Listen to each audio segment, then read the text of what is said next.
ต่อในชื่อไทยทิพย์ใช่ไหมถูกต้องไอสิ่งที่เราจะทำเนี่ยโพสต์สาธารณะต้องแก้เป็นโพสต์สาธารณะนะครับต้องแก้เป็นโพสต์สาธารณะนะครับไม่ใช่เฉพาะเพื่อนนะครับแล้วก็กดตกใจตกลงนะครับกดตกลงทำเข้าไปเรื่อยๆเสร็จปุ๊บซักเซสละนะครับพอซักเซสเรียบร้อยตรงนี้นิดนึงจำได้ไหมเรามาจากตรงไหนเรามาจากคลิกขวาที่1ใช่ไหมครับแล้วเราก็ล็อกอิน Facebook แล้วเราก็เลือกไปที่สาธารณะมันจะมีคำหนึ่งที่ว่าเลื่อนเราแก้เป็นสาธารณะนะครับแล้วพอเราล็อกอินเสร็จปุ๊บมันขึ้นว่าซักเซสพอมันขึ้นว่าซักเซสปุ๊บจำได้ไหมว่ามันมีคำว่าคลิกขวาที่นี่อยู่2 อันเพราะฉะนั้นตอนนี้ที่หน้าต่างนี้มันจะมี2 อันซ้อนกันอยู่หน้าต่างนี้เนี่ย2 อันซ้อนกันอยู่นี่เห็นไหมครับมันมี2 หน้าต่างซ้อนกันอยู่มันอยู่นี่ตอนนี้เราอยู่นี่มันอยู่นี่เมื่อกี้เห็นไหมว่าของโค้ดมีตั้งหลายอันเลยถ้าเกิดเราจะเอาเฟซที่2เข้าไปเราต้องลบอันนี้ออกก่อนนะครับต้องปิดหน้าต่างนี้ไม่งั้นมันจะเป็นเฟซนั้นอยู่อย่างนั้นเองนะครับให้เหลืออันเดียวนะครับแต่อันนี้เรายังอยู่ในขั้นตอนของอันนี้อยู่เราก็กลับมาตรงนี้เพื่อจะมาคลิกขวาอันที่2ถูกไหมเมื่อกี้คลิกขวาที่1เรียบร้อยไปแล้วนะพอเราจะคลิกขวาอันที่2ปุ๊บเราเจอประโยคนี้ถ้าเกิดคลิกไปแล้วมันไม่ขึ้นให้เอาอันนี้ไปวางแทนมันมีประโยคนี้ถ้าเกิดคลิกขวาอันที่2แล้วมันไม่ขึ้นให้เอาอันนี้ไปวางแทนเพราะฉะนั้นเราก็อย่าไปคาดหวังน้ำบ่อหน้าเราก๊อปไว้ก่อนก๊อปไว้ก่อนพัดลอกไว้ก่อนเตรียมไว้ก่อนถูกไหมมันบอกว่าถ้าเกิดไม่ขึ้นเนี่ยเราก็คิดซะว่ามันไม่ขึ้นก๊อปไปก่อนไม่ได้เสียหายอะไรแล้วก็คลิกขวาที่2ครับไปที่อันที่3เหมือนเดิมเปิดที่หน้าต่างไม่เก็บประวัตินะครับผมสอนให้ยากไปนั่นแหละตอนที่ผมเอามาให้มันมีคลิปสอนอยู่แต่เราได้เห็นอย่างนี้รอบนึงแล้วมันจะง่ายเห็นอย่างนี้แล้วจะง่ายนะครับหลายคนนะครับไปนั่งทำเองก็ทำได้แล้วนะแล้วผมก็บอกว่าพอผมมาทำให้ดูมันอย่างนี้ได้ด้วยเหรอ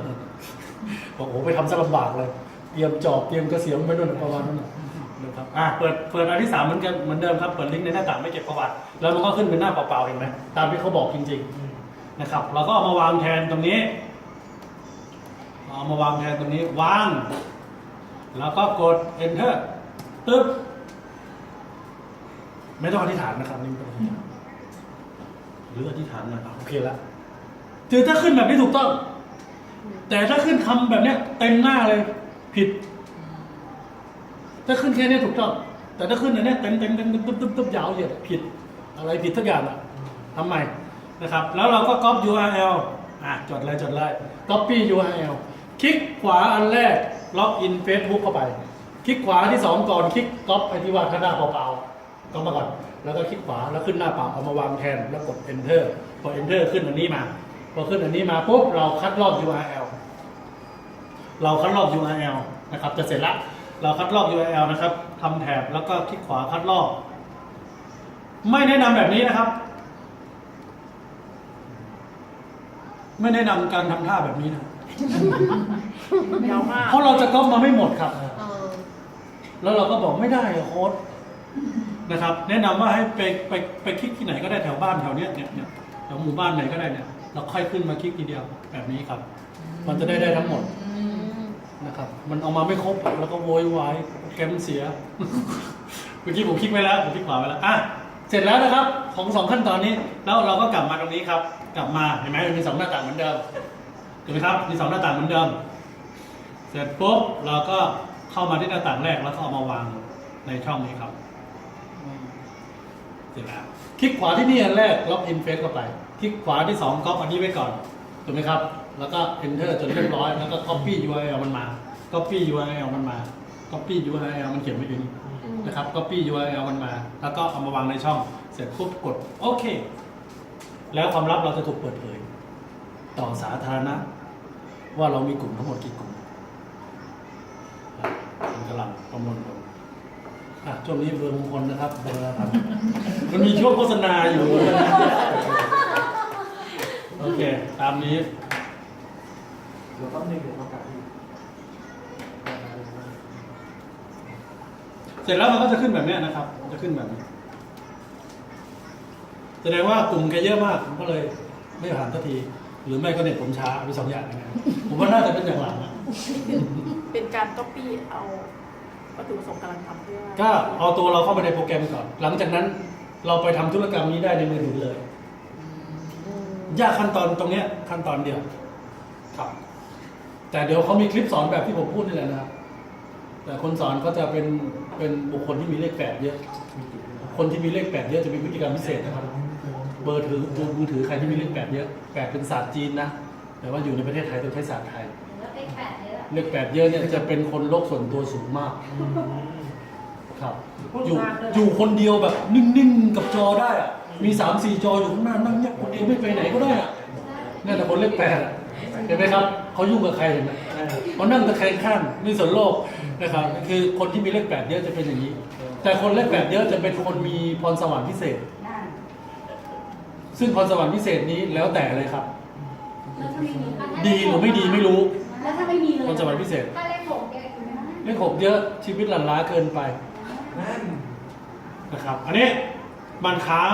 กดรีเฟรช โฆษณา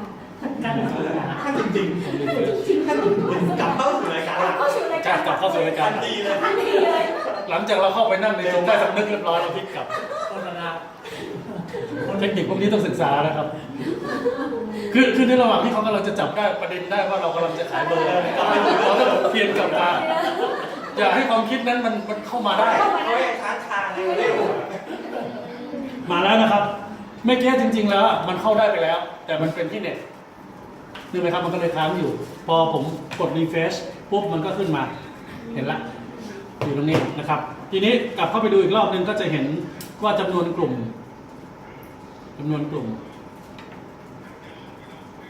เนี่ยนะครับมีอยู่ทั้งหมดโอ้ยมันเข้าไปทั้ง2 รอบนะอ๋อมันเอาไปบวกกันไปแล้วมันไปบวกกันไปแล้วถ้าเข้าอันเดียวก็จะรู้นะครับ ทีนี้เราก็มาอยู่ในหน้าต่างแรกที่มีตัวเราเองเข้ามาเรียบร้อยที่ผมบอกว่าไปทำในธุรกรรมในมือถือได้เลยคือหน้าต่างนี้มันจะตามไปในมือถือ หน้าต่างนี้มันจะตามไปในมือถือนะครับ เราก็กดตรงคำว่าการโพสต์ก่อน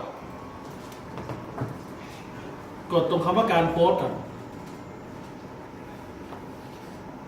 นะครับกดคำว่าการโพสต์เพื่อจะเอาข้อมูลไปป้อน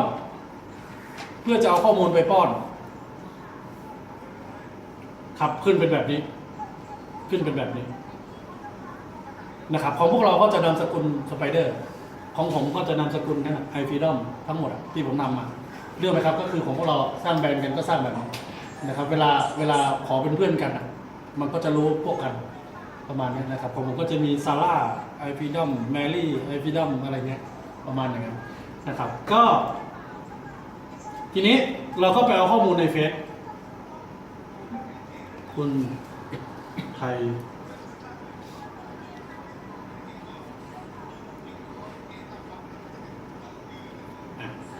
ในข้อมูลในเฟซที่เราเตรียมข้อมูลดิบไว้เมื่อกี้จำได้ไหมครับที่บอกว่าสมัครเฟซใหม่เราควรจะโพสอะไรไปไว้ในนั้นสัก7-8 อย่างอย่าให้มันมีอันเดียวแล้วก็มีวันเกิดแค่นั้นแล้วก็วันเกิดมันดูเขารู้นะครับก็เฟซลวงไม่อยากเป็นเพื่อนใครจริงอะไรอย่างนี้นะครับอันนี้เสร็จปุ๊บเราก็เข้าไปเอาตรงนี้ที่เราจะมาทำออโต้โพสถูกไหมครับเรามาเอาอันนี้ที่เราจะไปทำออโต้โพสนะครับแล้วก็คัดลอกไป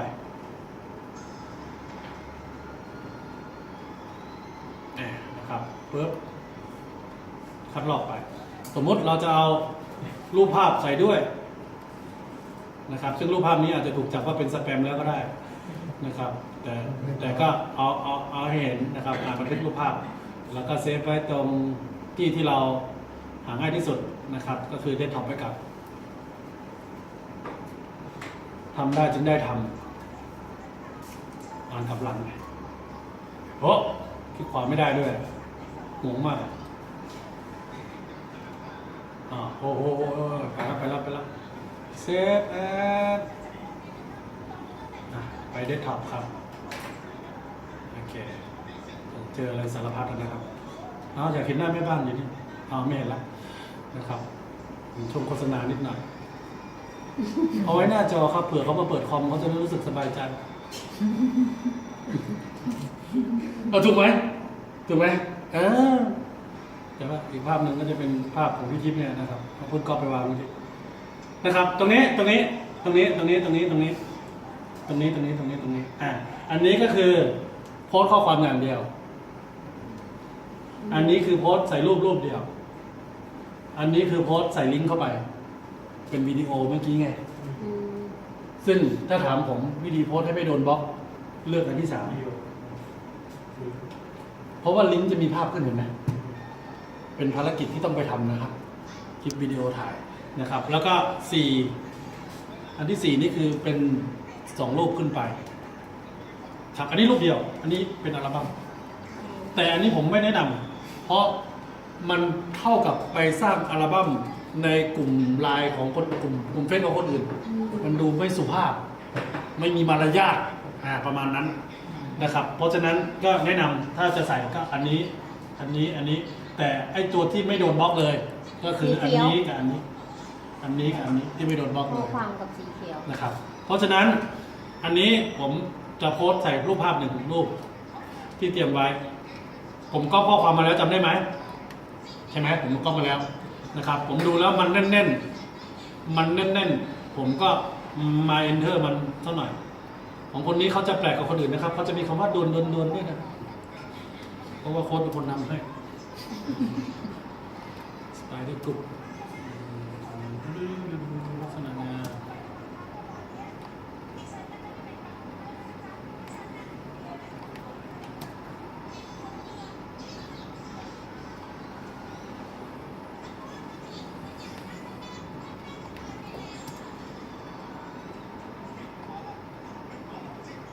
สมมติตามนี้ก็กดเลือกรูปนะครับ แล้วก็ไปเอารูปที่อยู่หน้าเดสก์ท็อปเมื่อกี้นี้อันนี้ไม่ใช่ละอันนี้ไม่ใช่ละอันนี้นะครับ อันนี้ที่ผมไปสอนที่เชียงใหม่ยังอยู่ยังไม่ได้ลบ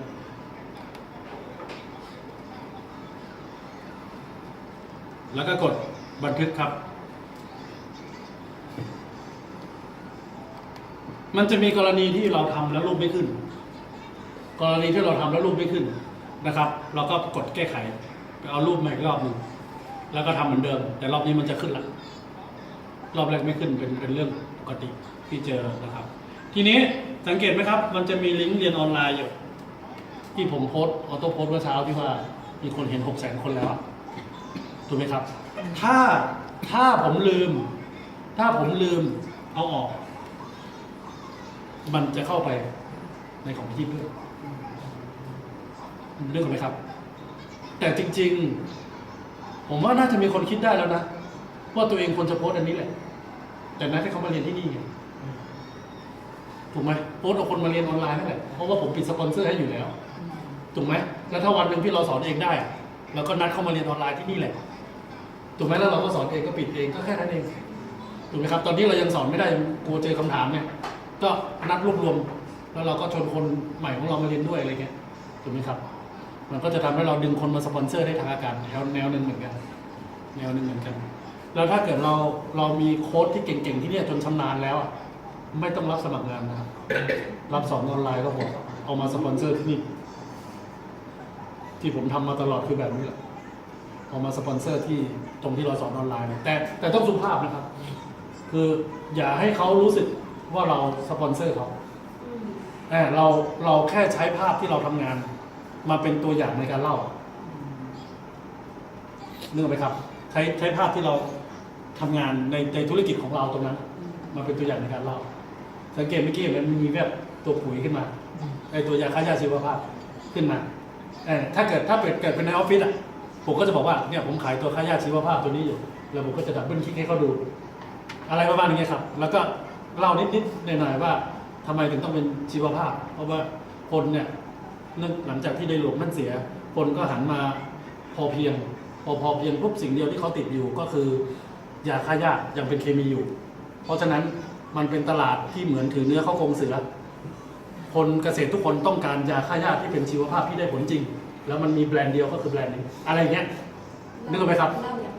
อย่างเงี้ยแล้วเราไม่ได้ชวนไงเสร็จปุ๊บเราก็มาสอนต่อเหมือนที่ผมขายเบอร์เมื่อกี้ครับประมาณแบบนี้สุดท้ายพอเสร็จปุ๊บเขาจะเปรียบเทียบกับสินค้าเขาที่มีคิดเองเนาะ เขาจะนั่งคิดกับสินค้าที่เขามีเขากำลังนั่งคิดจะมาเรียนขายสบู่เขาอยู่ไงสบู่ก้อนละ400กำไร15 บาทเนี่ยเขาบอกโอ้โหกูไปขายค่ายาดีกว่า นึกออกไหมคือในหัวเขาคิดเองแต่ถ้าเกิดเขาบอกว่าไอ้ที่เขาขายอยู่สบู่ก้อนหนึ่งกำไรเขา1,200อยู่แล้วสมมุติเนี่ยเขาก็ขายของเขาก็ไม่เป็นไรถูกไหมเราก็ได้พักได้พวกได้เพื่อนประมาณแบบนี้ครับเพราะว่าคนว่างงานเราก็ไม่อยากได้หรอกแสดงว่าคนขี้เกียจคนที่มาหาเราให้เราสอนต้องเป็นคนที่ขยันระดับหนึ่งถูกไหมเราเอาคนแบบไม่ได้มีอะไรทำผมไม่อยากได้เลยพอเข้ามาพวกมันก็ไม่ทำอะไร โอเคผมเอาลิงก์นี้ออกก่อนนะครับผมเอาลิงก์นี้ออกก่อนแล้วก็จะเหลือแค่ลิงก์เดียวนะครับเสร็จปุ๊บต่อเสร็จปุ๊บก็คือเราก็กดถัดไปเมื่อกี้เราเอาชื่อเราเข้าไปแล้วถูกไหมตรงนี้ใช่เราเอาชื่อเราเข้าไปแล้วเราเตรียมข้อมูลดิบเรียบร้อยเรามีเขียงมีหมูมีผักกับลาบเรียบร้อยตอนนี้เราจะยำละถูกไหมเราเตรียมทุกอย่างไว้หมดแล้วเราจะโพสให้คนเห็นเท่าที่เราต้องการละเราก็กดต่อไปมันก็บอกว่าโพสไปไหนไปไทม์ไลน์ตัวเองไปกลุ่มไปเพจคนที่เราเคยถูกใจไว้ไปเพจของตัวเองที่เราสมมติเราสร้างเพจไว้อย่างเงี้ยนะครับเราก็เลือกตรงไปไทม์ไลน์แต่ไทม์ไลน์เราก็โพสไปแล้วนี่นะแต่เชื่อไหมครับมันลึกไปแล้วในของเพื่อนมันไม่โผล่แล้วมันโผล่เฉพาะที่เรานะครับเพราะฉะนั้นเราก็โพสอีกเราก็โพสในไทม์ไลน์อีกรอบนะครับไทม์ไลน์เราก็เลือกที่เป็นไทม์ไลน์ของเราเพราะเรามีหลายเฟซไงนึกไหมครับเราก็เลือกว่าเรามีกลุ่มในเฟซนี้เท่าไหร่อะไรลักษณะแบบนี้นะครับก็กดเรียบร้อยแล้วก็กดไปที่กลุ่มที่ผมบอกความลับจะเปิดเผยก็คือตรงเนี่ยเฟซนี้ของผมมี38กลุ่มเฟซนี้ผมมี40เฟซนี้ผมมี50เดี๋ยวจะให้ดูเฟซหน้าทึ่งอันนึงเฟซนี้มีอยู่1,500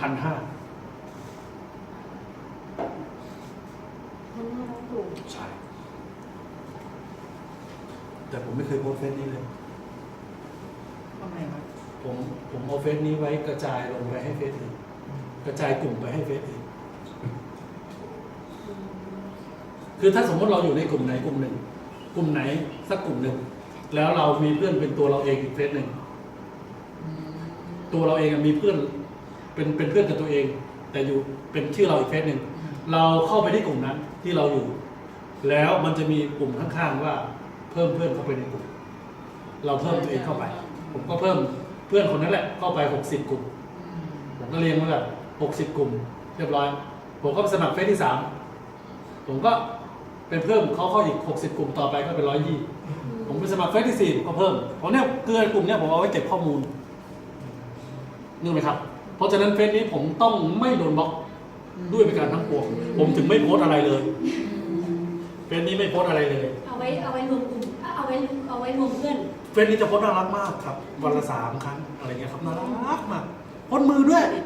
มีกลุ่มเยอะแยะนะแต่โพสมือไม่แชร์เข้ากลุ่มด้วยนะครับเอาไว้เก็บข้อมูลนะครับเราก็ค่อยๆสะสมเพิ่มกลุ่มไปเรื่อยๆทุกวันวันละ20เดี๋ยวกลุ่มของเฟซนั้นของเราก็จะเยอะอย่างนี้นะครับแล้วเมื่อกี้เราเตรียมข้อมูลเพื่อจะมาโพสตรงของพี่ทิพย์นะครับเราก็กดตรงนี้นะครับกดตรงนี้ลูกศรนี้เนี่ยนะครับเมื่อกี้มันอยู่อย่างนี้พอกดลูกศรปุ๊บมันมีให้เลือกตรงนี้ครับเนี่ยเราจะโพสต์ไปกลุ่มไหนล่ะแต่ว่าของพี่ทิพย์มีแค่4 กลุ่มของพี่ทิพย์มีแค่4 กลุ่มผมก็มานั่งสังเกตดูขาวใสหุ่นดีสุขภาพดีขาวใสออร่าสวยใสหล่อสั่งได้พี่เข้าผิดกลุ่มแล้วล่ะเข้าใจประเด็นไหมครับอันนี้กลุ่มปิดเขาขายของเขาเพราะฉะนั้นรูปพี่รูปนี้อนาคตจะใช้ไม่ได้เลยเพราะมันจะแจ้งรูปนี้พี่ว่าเป็นสแปมเพราะไปขายของเขาก็จะแบบนั้นนะใช่ครับเห็นไหมโค้ชนี่เห็นไหมกลุ่มปิดมีกลุ่มโอเพนอยู่กลุ่มเดียว2,200ครับเพราะฉะนั้นมันเลือกได้แค่กลุ่มเดียวก็คืออย่างนี้แต่ถ้าบังเอิญทุกกลุ่มเนี่ยเราเข้าไปเนี่ยเป็นกลุ่มเปิดอยู่แล้วเรากดคำว่าเลือกทั้งหมดครับ ยกตัวอย่าง ผมเอาของพิทิพย์ไปโพสต์ในอีกเฟซหนึ่งของพิทิพย์คือหาลิไอฟรีดอมสมมติอย่างนี้เห็นไหมครับผมกดเข้ามาเนี่ยมันมี38กลุ่มเห็นไหมครับมันมี38กลุ่มผมก็กดเลือกทั้งหมด มีโค้ดอยู่อันหนึ่งค่ะ ไม่เป็นไรครับก็คือให้ดูก่อนเนี่ย38เห็นไหมครับเลือกทั้งหมดมัน38ได้ทั้งหมดเลย แล้วเรามาติ๊กออกก็ได้เห็นไหมครับเรามาติ๊กออกก็ได้เรามาติ๊กออกก็เลย37นะครับแล้วเรากดเรียบร้อยพอเรากดเรียบร้อยปุ๊บเห็นไหมครับไทม์ไลน์ตัวเองไปที่กลุ่ม37กลุ่มถูกไหมครับเป็นแบบนี้ เพราะฉะนั้นเราก็กดคำว่าต่อไปครับต่อไปกดต่อไปเสร็จแล้วเราดึงข้อมูลดึงกลุ่มมาเรียบร้อยกดต่อไปนะครับทีนี้มี2แบบให้เลือกมี2แบบให้เลือกคือโพสต์ต่อเนื่องทั้งวันทั้งคืนตลอด60วันหรือครบ38กลุ่มหยุดก่อนแล้วมาสั่งไปใหม่มี2แบบให้เลือกซึ่งผมแนะนำว่าโพสต์เสร็จแล้วสั่งเองดีกว่าโพสต์เสร็จแล้วมาสั่งเองนะครับมันจะขึ้นแบบนี้โอ้มาเพียบนี่มันจะขึ้นเป็นสีเขียวแบบนี้สีเขียวเนี่ยคือโพสต์เสร็จแล้วยังไม่ได้สั่งโพสต์ใหม่เมื่อกี้ที่ผมนั่งคุยกับพวกเราเมื่อกี้ผมบอกว่าผมโพสต์ไป33กลุ่มคูณ 20,000ให้ผมหน่อยจำได้ไหมแต่ว่าก่อนที่ผมจะเริ่มวันนี้ผมกดสั่งให้มันไปต่อแล้วตอนนี้มันโพสต์ไปเป็น40ครับมันโพสต์ให้ผมเพิ่มไปอีก7ละ14นะครับก็140,000แล้วมีคนเห็นอีก140,000เราที่ผมนั่งคุยกับพวกเราแล้วมันก็ต้องตรงเมื่อกี้เห็นไหมครับที่มันเข้ามาเมื่อกี้ไม่ว่าจะเป็นคนสนใจสั่งของหรืออะไรสักอย่างที่เราขายอะไรสักอย่างที่เราขายครับหรือการหาคนหรืออะไรทั้งหลายแหละนะครับทีนี้ถ้าโพสต์รูปกับโพสต์ข้อความกับโพสต์ลิงก์จำได้ไหมที่เรียนมาข้อความรูปข้อความรูปลิงก์หลายรูปถูกไหมที่มันเรียงอยู่4 อัน ใช่ ครับโพสต์ข้อความสั่งโพสต์สรุปได้เลยนะครับ10 กลุ่มพัก10 นาทีได้เลยแต่ถ้าโพสต์มีรูปแนะนำว่า5 กลุ่มก็พอ10เลือกเหลือแค่10เลือกเหลือแค่5แล้วก็พักไปชั่วโมงเลย30 กลุ่มก็พักอีกชั่วโมงนึงครบ90 กลุ่มพัก2 ชั่วโมงแล้วก็สั่งเริ่มโพสต์ได้เลยอันนี้คือคำสั่งโพสต์ครั้งเดียวแล้วเรามากดรีเฟรชเอาแต่ถ้าเราขี้เกียจยุ่งแต่การโพสต์รูปขี้เกียจยุ่งไม่ได้ครับโดนบล็อกแน่ๆถ้าปล่อยต่อเนื่องนะมันจะมีกลุ่มปิดที่มันแจ้งเราเป็นสแปมยกเว้นโพสต์ข้อความกับโพสต์ลิงก์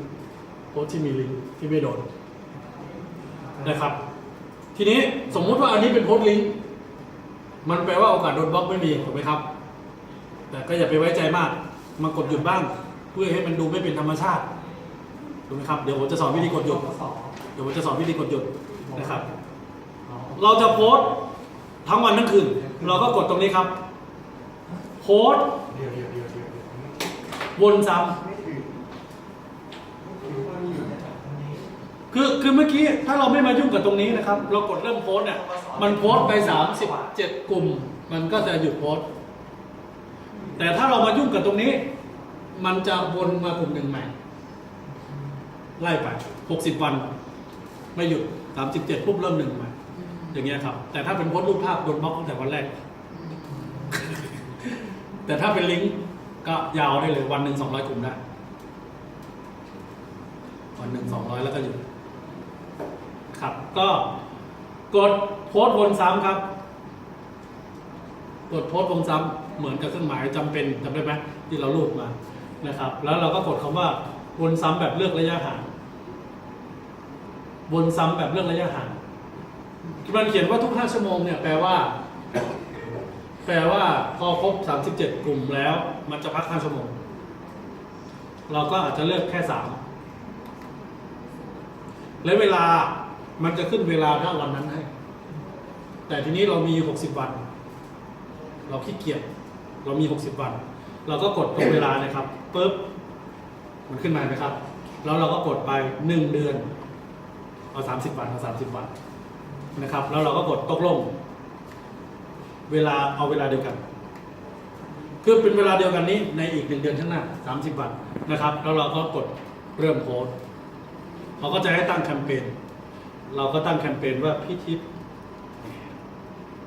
แต่พี่ทิพย์โพสต์ในของผมอยู่นะตอนนี้โพสต์ในหาลี เสีย ไอ ค่า พี โฆษณาหน่อย แล้วก็กดโอเคแคมเปญนะครับแล้วเราก็รอเบอร์ละพันเหลืออยู่4 เบอร์นะครับเราก็รอระหว่างรอเราก็โฆษณาสินค้าอันนี้คือเรียบร้อยแล้วนะครับเรียบร้อยเราก็กดยืนยันนะครับอันนี้คือกระบวนการทั้งหมดทั้งเตรียมเครื่องยำทั้งการสั่งออโต้โพสต์อะไรทุกอย่างเสร็จสมบูรณ์นะครับทีนี้คนจะเข้าเยอะหรือไม่เยอะมันก็อยู่ที่เบอร์มือถือที่เราถือนะครับว่ามันมีเลขตำหนิไหม377โลหรือเปล่าอะไรเงี้ยมันเรียกซับ แล้ว ไว้ กองนี้ก็1,000กองนี้ กองนี้ของมังกรนะครับ3,000ถูกแล้ว แสดงว่าวันนี้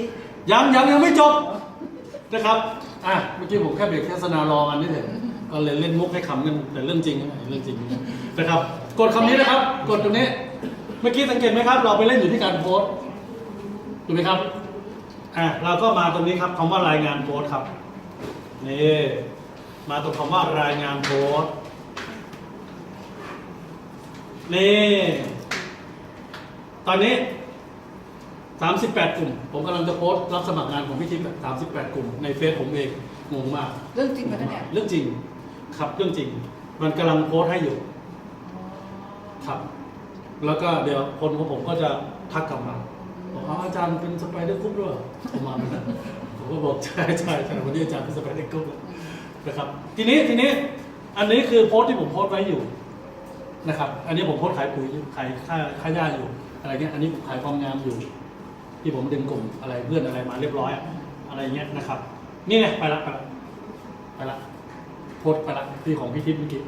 ทีนี้เราตามเข้าไปดูได้ดูนะครับเราตามเข้าไปดูเรากดตรงนี้ปึ๊บมันโพสต์ไปไหน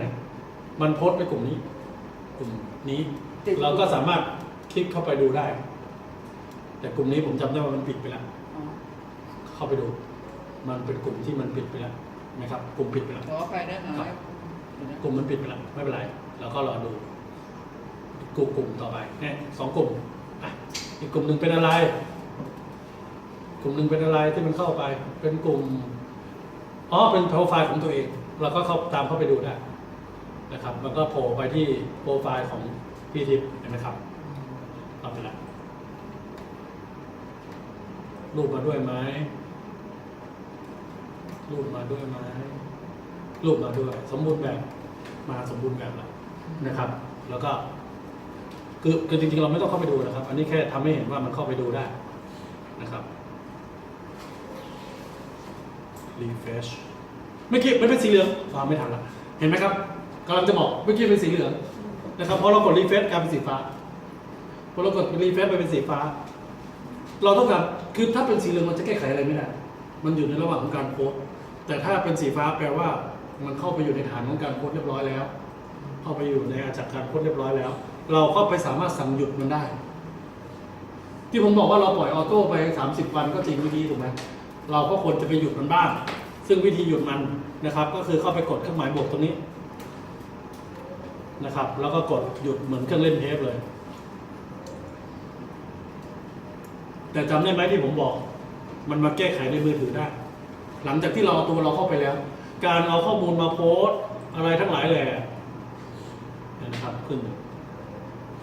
การเอาข้อมูลมาโพสต์มีมันอยู่ตรงนี้นะครับก็เข้าไปสั่งกดหยุดกดเล่นตรงนี้ได้หมดเลยนะครับไปเหมือนเครื่องเล่นเทปเลยอยู่ในมือถือมันคืออันเดียวกัน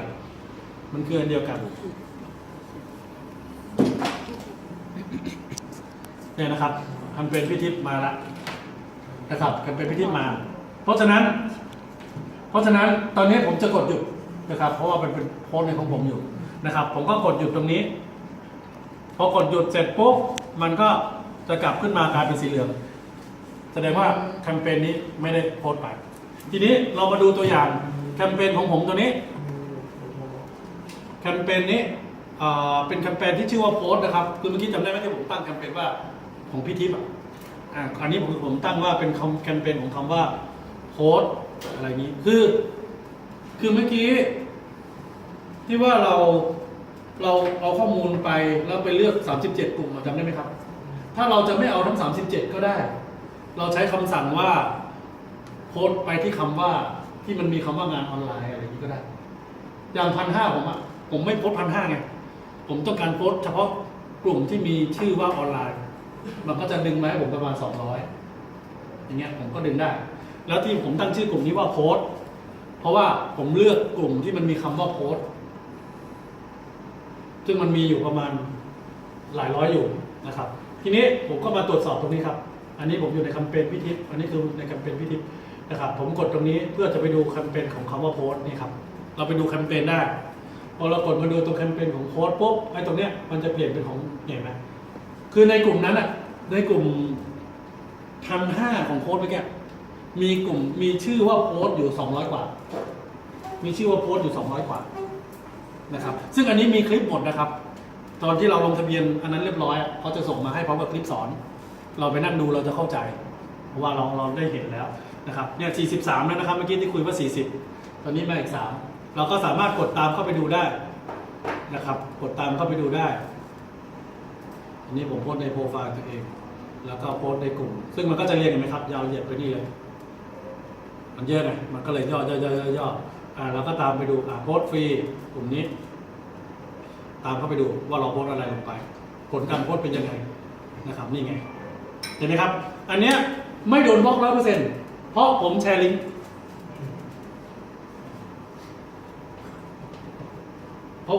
ผมไม่ได้แชร์รูปภาพถ้าผมแชร์เหมือนของพี่ทิพย์เมื่อกี้43กลุ่มวันนี้ผมโดนละ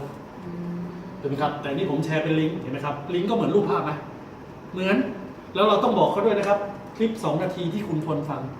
ไม่งั้นเขากลัวว่ากดไปนี่มันครึ่งชั่วโมงจริงคนแบบเห็นเป็นคลิปปุ๊บไม่อยากถูกไหมครับเพราะฉะนั้นเวลาผมทำแต่ละคลิปจะสั้นไม่งั้นเขาไม่อ่านนะครับเอาเฉพาะไตเติ้ลมันเนี่ยนะครับพอกดเข้าไปมันก็จะสั้นๆ แต่เปิดได้เท่าไหร่ 2.20นะครับมันเสียงอะไรครับ มันเปลี่ยนที่นะ เน็ตมือถือมันไม่ไปออกมา